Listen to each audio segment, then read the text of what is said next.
Hey YouTube, welcome back to the channel. Is Dave Ramsey's reign as the king of financial advice over? Let's be real. His advice, his personality, even how he runs his businesses have all been under fire. So today I'm going to take a closer look at the question, is it time for Americans to move on from Dave Ramsey? In this video, I'm going to break down 4 major reasons why Dave Ramsey is over. Dave Ramsey is not the financial guru we thought he was.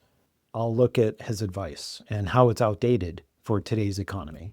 Then I'll be talking about his political opinions and how they're alienating so many of us. And then we'll also take a closer look at his reputation for being mean-spirited and harsh.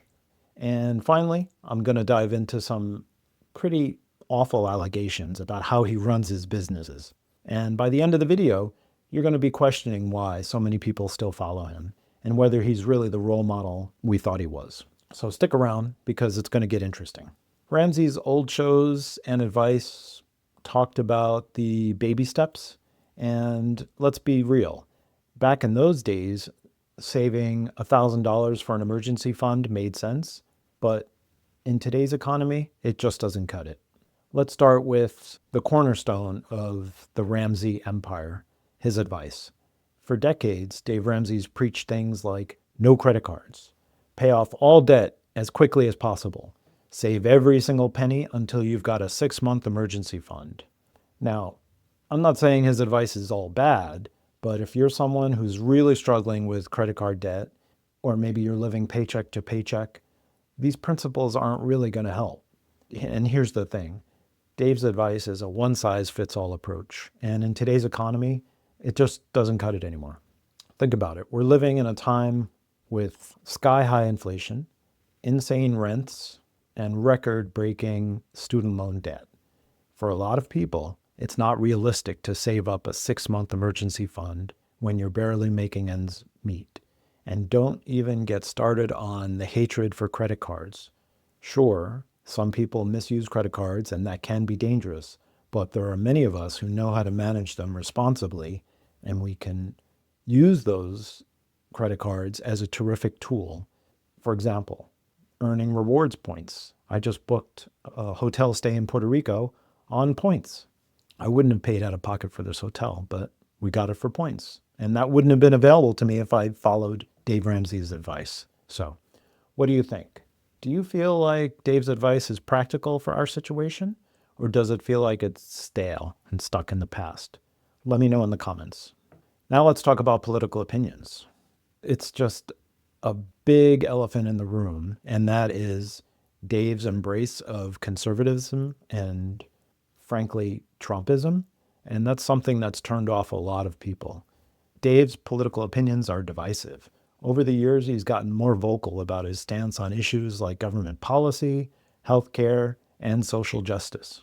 And let's just say his tastes are not exactly unifying. For example, he's criticized stimulus checks, saying they encourage laziness. He's spoken out against things like student loan forgiveness and universal health care. Now, you may agree or disagree with those opinions, but the bigger issue is that they alienate the people that could benefit from his financial advice.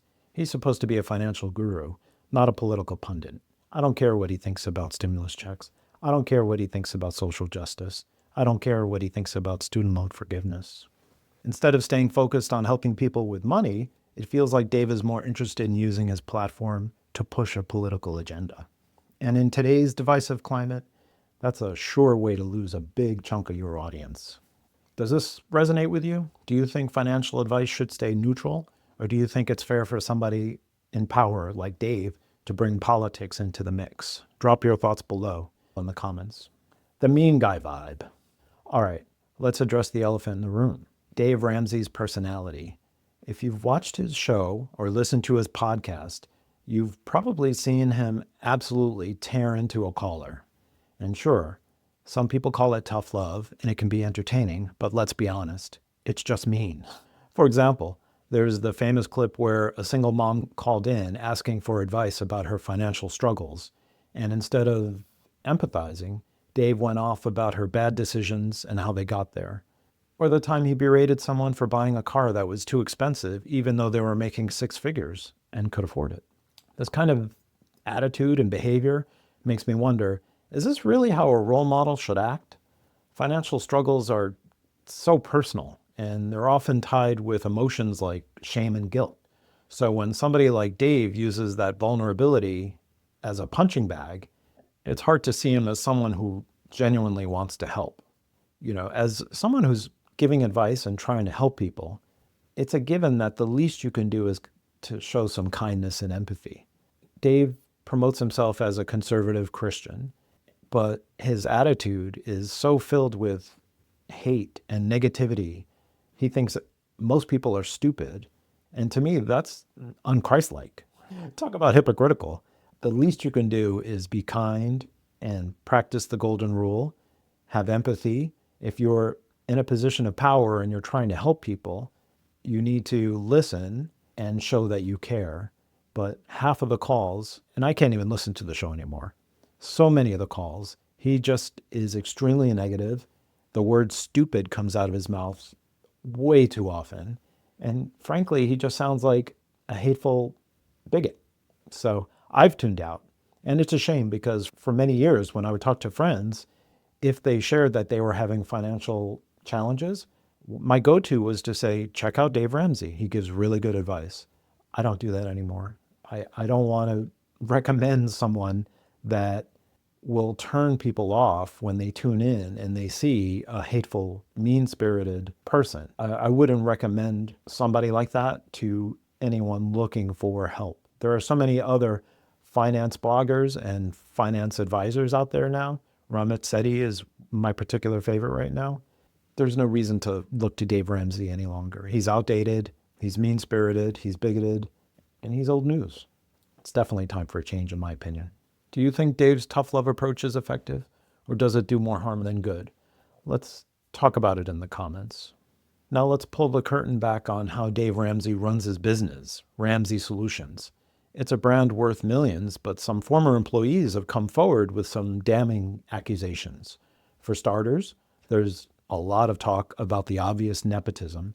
Multiple members of Dave's family hold key positions in the company, and they're positions that some would argue should have gone to more qualified candidates.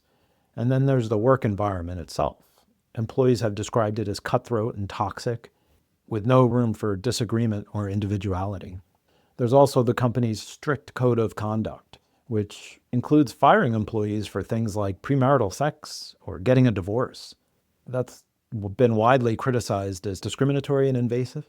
At the end of the day, it seems like the values Dave preaches, integrity, honesty, and treating people with respect, might not be practiced in his own company. Does this change how you view Dave Ramsey and the brand? Would you support a company with those kind of practices? I'm curious to hear your thoughts. So what's the verdict? Is Dave Ramsey done? Between the outdated advice, polarizing opinions, a mean streak, and questionable business practices, it's hard to see how he's relevant in today's world. But hey, that's just my take. What do you think? Are you still a fan of Dave Ramsey? Or do you think it's time for new voices in personal finance? Let me know in the comments, and don't forget to subscribe for more deep dives like this one. Thank you for watching, and I'll see you in the next one.